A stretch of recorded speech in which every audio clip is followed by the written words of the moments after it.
Hello বন্ধুরা, আজকে আমি বানাবো অনুষ্ঠান বাড়ির স্বাদে ফুলকপির রোস্ট। সেই জন্য আমি একটা ফুলকপি নিয়েছি। ফুলকপি বড় বড় পিস করে কেটে নেব। এবার ফুলকপির মোটা ডালের দিকে মাঝে ছুরি দিয়ে একটু কেটে নেব, যাতে ডালগুলো ভালোভাবে সেদ্ধ হয়ে যায়। এবার একটা মিডিয়াম সাইজের পেঁয়াজ পাতলা করে কেটে নেব। দুটো ছোট টমেটো কেটে নেব। একটা মিক্সিতে কেটে রাখা টমেটো আর একটা কাঁচা লঙ্কা দিয়ে পেস্ট বানিয়ে নেব। ফুলকপি রোস্টের জন্য আমি প্রথমে ফুলকপি ভাপিয়ে নেব। তাই কড়াইতে জল ফুটে উঠলে 1 টিস্পুন লবণ দিয়ে সব ফুলকপিগুলো দিয়ে দেব আর ঢাকা দিয়ে 3 থেকে 4 মিনিট ভাপিয়ে নেব। ফুলকপি রোস্টের জন্য ফুলকপি তেলে ভেজে রান্না করা যেতে পারে, এতে গ্রেভি স্পাইসি হয়ে যায়। তাই রোস্টের ক্ষেত্রে ভাপিয়ে রান্না করলে এটি হেলদি আর টেস্টিও হয়। 4 মিনিট পর জল থেকে ছেঁকে ফুলকপিগুলো তুলে রাখবো। এবার একটা পেস্ট বানানোর জন্য আমাদের প্রথমে পেঁয়াজ ভেজে নিতে হবে। কড়াইতে 50 ml রিফাইন তেল নিয়ে নেব। তেল গরম হয়ে গেলে কোচানো পেঁয়াজগুলো দিয়ে ব্রাউন কালার আসা পর্যন্ত ভেজে নেব। পেঁয়াজ ভাজা হয়ে গেছে। পেঁয়াজ এবার ঠান্ডা করে নেব। তাই তেল থেকে ছেঁকে নিয়ে একটা বাটিতে তুলে রাখবো।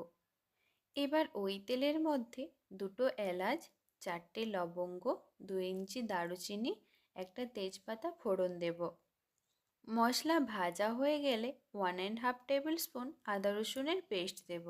আদা রসুন ভাজবো 1 মিনিট মতো। এরপর টমেটো কাঁচা লঙ্কার পেস্টটা দিয়ে দেব আর মিডিয়াম টু হাই ফ্লেমে কষাবো। টমেটো কষাতে কষাতে আমি একটা পেস্ট বানিয়ে নেব। সেই জন্য মিক্সিতে ভাজা পেঁয়াজগুলো দিয়ে দেব, 7 থেকে 8টা কাজু বাদাম দেব, 1 টিস্পুন পোস্ত দেব। জল দিয়ে পেস্ট বানিয়ে নেব। এদিকে টমেটো সুন্দরভাবে কষানো হয়ে গেছে। এবার এর মধ্যে অ্যাড করব 1/4 টিস্পুন হলুদ গুঁড়ো, 1 টিস্পুন লঙ্কা গুঁড়ো, হাফ টিস্পুন জিরে গুঁড়ো, হাফ টিস্পুন ধনে গুঁড়ো। গুঁড়ো মশলা টমেটোর সাথে ভালোভাবে কষাবো।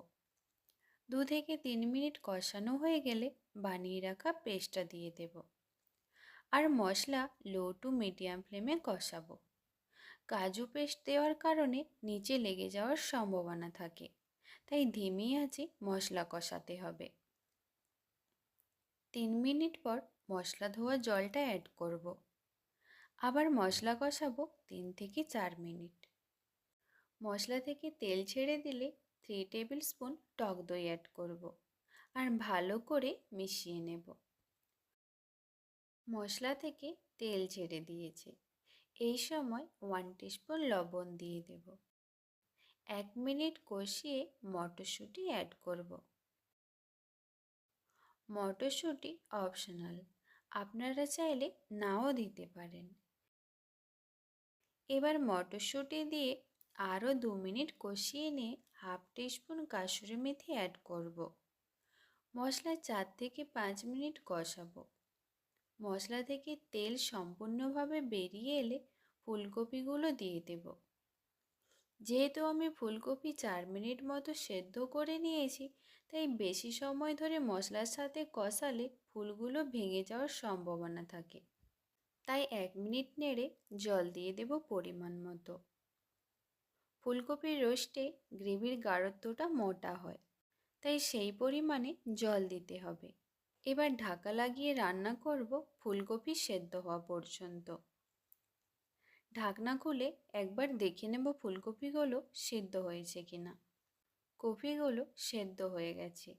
এবার ফ্লেম অফ করার আগে হাফ টিস্পুন চিনি দিয়ে একবার নেড়ে নেব। অনুষ্ঠান বাড়ির মতো ফুলকপির রোস্ট রান্না হয়ে গেছে। এবার ফুলকপির রোস্টটা আমি সার্ভ করে নেব। এরকম সহজ এবং সুন্দর সুন্দর রেসিপি পাওয়ার জন্য আমায় সহযোগিতা করুন আপনার একটা লাইক কমেন্টের মাধ্যমে। এবং আপনি যদি আমার চ্যানেলে নতুন হন তাহলে আমার চ্যানেলটি সাবস্ক্রাইব করুন।